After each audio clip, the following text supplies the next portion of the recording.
A January night in Yokohama. It's pretty windy today. You might hear a lot of wind noise, but I hope you enjoy it as part of the atmosphere. We're starting today on the Hama Mirai Walk, a bridge that crosses the Katabira River. The view from here is truly special.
This is Nissan's global headquarters.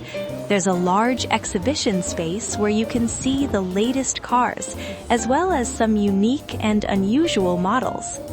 There are also a few small shops and a Starbucks, so it's a nice place to relax.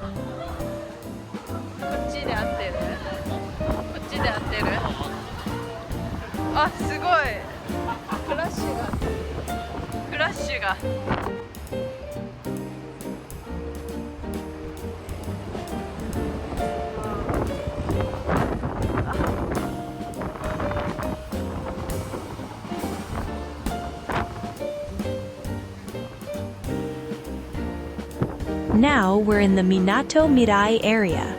I've come to a spot where the illuminations are especially beautiful. This is Minato Mirai on a normal night, perfect for an evening walk. So please enjoy the lights.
I'll see you in the next video.